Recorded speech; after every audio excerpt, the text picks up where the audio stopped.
Okay, we were discussing the development of Jewish law, and yesterday I spoke about Rabbi Ovadia Yosef and how he wanted to reestablish the rule of the Shulchan Aruch of Rabbi Yosef Karo, and in the process, he pushed aside all other traditions. That Iraqi was one tradition. One other very important tradition that Rabbi Ovadia Yosef tried to abolish was the Moroccan tradition. Now, where was he from? He was Iraqi originally. But he didn't really know, we could say, or was not raised with the Iraqi tradition because his family objected that he would go to a yeshiva. His father had a grocery store and he needed him at the shop to work. But the rabbis took him to the yeshiva. They saw his talents, Rabbi Ezra Atiyah. And he grew in Shivat Porat Yosef under the tutelage, under the direction of the Halabi rabbi. So you could say basically his upbringing and mentality is very much in line with some of the more hardliners in the Halabi community of the early 1900s in Israel. Now, when people speak of what the rift between Rabbi Ovadia Yosef and the Moroccan rabbis, they usually think of customs, of tefillah, of blessings, which are all important. Do women say bracha for the lulav, for the halal? He said they cannot say the bracha. Do you say the blessing for the candles of Shabbat before you light the candles, after lighting the candles, and so on and so on? Could you kiss? Could you do hazara for musaf or not? Can parents kiss their children in the synagogue? Do you kiss the people who received an aliyah, which is the custom among Moroccans? All those are beautiful customs, and he didn't like them. And he said in some places, it says the Moroccans think that all their customs came down from heaven, from Har Sinai. Now, this unfortunate. There were books that were written to dispel his ideas. One was by the Dayan Toledano, I think about Pinhas Toledano of London. He wrote a Kitzur Shulchan Aruch, an abbreviated Shulchan Aruch, according to the practices of Moroccan Jewry. There's also a book called Divrei Shalom Ve'emet, and there's a book called Minhagei Ma'arav HaPenimi, the practice, the customs and practices of the inner West, meaning the inner Maghreb. No, it's written recently, by Rabbi Mordechai Lebhar. Is a Al-Bhar. I have his book here. Yeah, he's a good friend. So Now in Los Angeles. Now in Los Angeles, right? Originally from Canada. So anyway, all these books are important, and all the disciplines are important. But his book, Rabbi. Of course. No, I have it. I gave it personally. He sent me. That's okay. Let him hear it. Also, he's a good friend. But the thing is, the problem with this deviation from the Moroccan tradition, or the rejection of it in general, like he wanted all the rabbis, including the Moroccan rabbis, to be subservient to him. This became even worse after he passed away. Last year, a letter was released signed by many Moroccan rabbis, where they said that they all accept the authority of Rabbi Yitzhak Yosef, and it turned out it was a fake. They showed them one letter, one version, which they took video of everything, and then when they signed it, they replaced it with another letter. The original letter had nothing to say about them being subservient to the rabbi and abandoning all their halachot. But what is the problem? The problem is not really whether you kiss the people in the synagogue or not, or you say the blessing before or after. The problem is much, much more fundamental, and that is that the Sephardic rabbis, but mainly and more importantly in Morocco, never abandoned not only the Chavotenu, besides the practices. The one thing that they always kept alive was the awareness of changing times. Meaning they were always modern. If you look at Moroccan rabbis, from the 9th century to the 21st to the 20th century, they were modern. Meaning always with their hand on the pulse reading the community, reading society, trying to understand what's happening and how you change along whatever is necessary to benefit the community. So one of the brightest examples is Rabbi Yosef Messas. I mention him all the time. He said at a certain point he saw that most Moroccan women don't want to cover their hair. He said, but I look at all the other facets of their behavior and they're religious, devoted, wonderful people. So he said, there's a conclusion, you don't have to cover your hair. He saw that people in the Meknes were carrying without an eruv. He found a way to rule that eruv is not necessary, and so on. He always was able to find solutions. The same is Rabbi Yaakov Moshe Toledano, Rabbi Shalom Meshash, Rabbi Moshe Malka, the chief rabbi of Petah Tikva, Zichrono Levacha, also an amazing posek, and many other scholars. And the wave that was produced in Israel by Rabbi Ovadia Yosef and later on by the Shas movement was, no, put all this aside. We're going to go back to the Shulchan Aruch. We don't care sometimes what the community feels, what the community wants. There were some battles that Rabbi Ovadia fought for the Sephardim in Israel, which were important. Such, for example, the kashrut system didn't care about Sephardim. If you, for example, we eat legumes on Pesach, forget the rice. Let's say corn and etc. So you could have products that are kosher for Pesach that Ashkenazim would not use. But up until the 60s, nobody cared about that. The kashrut for Pesach was only by Ashkenazi standards. And also the Ashkenazim established the rule that you don't have weddings for 3 weeks in the summer, from the 17th of Tammuz to Tisha B'Av. Rabbi Ovadia Yosef changed it to say only 9 days, from Rosh Chodesh Av to Tisha B'Av. That is nice. But on the other hand, there were places where he went to an extreme. For example, we just spoke about head covering, where you have, on one hand, you have Rabbi Yosef Messas, who's so accommodating the community and realizes that it doesn't belong today. And he says, if a woman decides not to cover her hair, 100% okay, that's not the sign of religiosity. She could do that. Rabbi Ovadia Yosef went to the other extreme, saying, not only a woman has to cover her hair, but if she uses a wig, that's not considered hair covering. And he says in a lecture, he said, anyone whose wife wears a wig should get a divorce. Even, he says, if he's a rabbi and his wife wears a wig, he's not a rabbi, he's not a hacham. It's funny because a lot of the rabbis today who say, we follow the rulings of Haim Ovadia Yosef to the letter, they don't care about this one, right? So I tell people, the rabbi is entitled, if he wants to follow Rabbi Ovadia Yosef on A and not on B, it's his right. But he should not tell his community that they all follow, all the rulings of Rabbi Ovadia Yosef. At one point, he told the listener in his class, he said, a woman who wears a wig is going to burn in hell. Not only that. And They were bulldogs. yeah, and they put ads outside, and his students went home, the listeners went home, and made a bonfire of wigs. They burned their wives' wigs. Then the women, when they found out, they freaked out. I mean, not just the money, but also the disregard. Ask them, talk to them. Let's say you decided, but that's not the way to do it. The husband would say, I'm protecting you. I don't want you to burn in hell.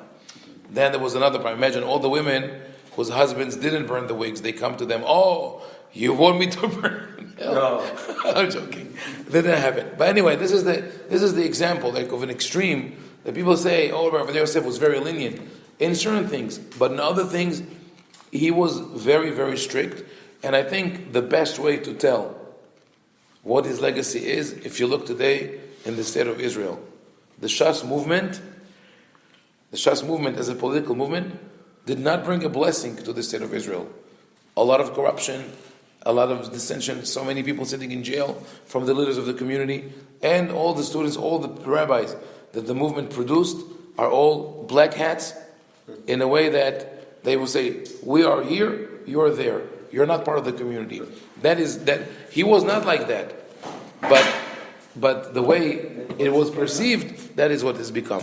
Now, on the other hand, if you go to Morocco, right, you will find that the rabbis were always watchful on what is happening. And of course, there were some among them also more to the extreme, more fanatics. But as a whole, the leaders were amazing in their understanding of the community. And this is especially notable from the 1700s on, because this is when, in the Ashkenazi world in Europe, certain developments happen that scare the Jewish world out of its wits. Really, literally, it scares the rabbis. And this is the process of emancipation, the French Revolution, emancipation, enlightenment, human rights, that Jews were told all of a sudden, you can become European citizens. You don't have to, some of them wanted to convert to Christianity, but they said you could enter universities, you could assume public posts, public positions. What happened in Europe, Ashkenazi rabbis were not used to that. There, for hundreds of years, they were shut in a spiritual, right, and in a mental ghetto, because they felt that if you cross the line and you learn a little bit of the world outside you, you're going to lose all of your tradition. So what do they do in response to the emancipation and to enlightenment? They shut themselves in even tighter. The Hatam Sofer, one of the leading rabbis in the 18th century, said, Hadash asur min Torah. Any new idea is forbidden by biblical law. Meaning, what is any new idea? Even if someone says, okay, they used to wear long frocks, long coats in Europe, and now in Eastern Europe, and now the new fashion was short coats, you cannot do that. If you do that, you're a heretic. They wanted to move the teva from the center, in the Ashkenazi tradition, it's by the wall, by the ark. You cannot hear the Hazan. They heard of the way the Sephardim do it. They say, we want to move the podium of the Hazan to the center of the synagogue. No way, you cannot do that.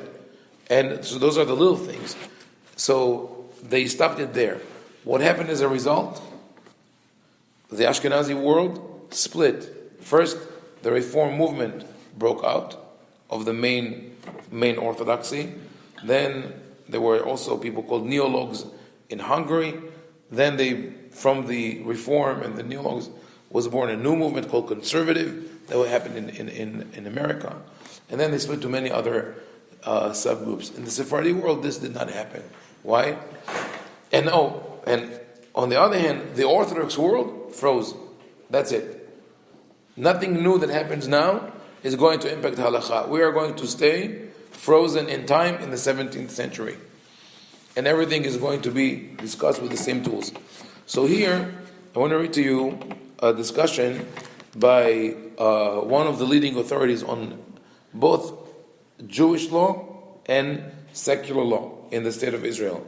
Menahem Elon was a judge in the Supreme Court. And this is a book that speaks about the women's status in halakha. So he speaks about it in the state of Israel as a democratic state, but he also reviewed all the history of women's status in halakha. So here he has, at the end, in the appendix, he has a chapter with the title "Hayetziratiyut be'olama shel halakha be'arzot hamizrach." Creativity in halakha in the lands of the East, meaning Sephardic world. He says that that phenomenon of creativity in the Sephardic world was much greater than the creativity in the Ashkenazi world, especially following the emancipation. But he says what happened in the Sephardic world, yes, there were people who were maybe less observant or less traditional, but what did not happen is you didn't have alternative religious leadership. You didn't have all of a sudden this movement, that movement, the synagogues, and it's still true for most Sephardim. The synagogues serve everyone. You could find in the same synagogue the Haredi, the one who only comes once a year. They're all welcome. Someone comes in, They don't ask questions, and they don't reject them. But he himself writes that as he was doing the research for his book, he came upon new rabbis from Morocco that he wasn't aware of. One of them, for example, called, we'll get to him later, the Ya'abetz, Rabbi ibn Tzur, from Fez. He knew of the Ya'abetz, this Ashkenazi Ya'abetz, Rabbi Yaakov of Ahmadin. But people didn't know that. He says, for example, here you have a book by an important scholar, André Shoraki. André Shoraki wrote a book called The History of Jews in North Africa. And he says, he writes, לאחר 300 שנים של ניוון שעברו על יהדות זו עד למאה ה-19, באה התרבות הצרפתית והשלימה את עיצוב קלסתרה. He says, up to the 19th century, Moroccan Jewry or North African Jewry suffered of 300 years of deterioration or paralysis. It was deteriorating culturally, and finally the French culture came and gave it a facelift and gave it its personality. But this, he says, it's not true. If you really study the history thoroughly, you see it's not true. They were constantly, maybe the life conditions were not always as bright as in others, but this was the situation almost all over the world. But the truth is that there was always creativity in Morocco, and always like a modern approach to halakha. For example, if you see what the takanot, how many things that the rabbis took care of and made new decrees all the time, they created a system of how to conduct marriage and how to conduct a divorce. And they said if you do a wedding, you have to have 10 people, which was not the law until then, but it allowed people to, sometimes there were cases where someone would do like between teenagers or friends, they would offer kiddushin to a girl, and then she unknowingly accepted it and became a problem. So the rabbis instituted, you have to do the wedding in front of 10 people, and if you don't do it, you'll be put in jail. And they did it because they were concerned for the well-being of the women. They didn't want women to be in a situation where they're being taken advantage of. So they said, if you didn't do it in front of 10 people, it's not valid. They established the laws of the ketubah, how to write it, how to collect it, etc. They established the rules of paying alimony to a divorced woman and to her children, which sometimes was not written in the ketubah. They, especially important, and I'll start with this one and we'll go more into details later, is that they made a rule regarding inheritance. The traditional approach regarding inheritance is that women do not inherit the father. If a man died, a parent died, and he had sons and daughters, the inheritance is split only among the sons, and the daughters receive from the sons a certain portion, like an alimony, to sustain them until they get married. Because the idea is that the husband is the provider, and this daughter is going to get married, and she's going to be provided for by her husband. The Moroccan rabbis in the 17th, 18th century started working on that, and they said, that's it, the world is changing. This is not the reality anymore. Women work, women are more, that's already, we're talking more than 100 years ago, women work, women not always are searching for marriage as a mean of sustenance. They can decide when they want to get married. This is not the right approach. And they said this was right at the time of the Torah, not today, and they made a takana to change it. So this shows you how modern and innovative they were. Whereas at the same time, in the Ashkenazi world we have some kind of paralysis. So this is just the beginning of trying to understand what is happening in the Sephardic world in modern times. We'll stop here. Baruch Adonai, la'olam amen.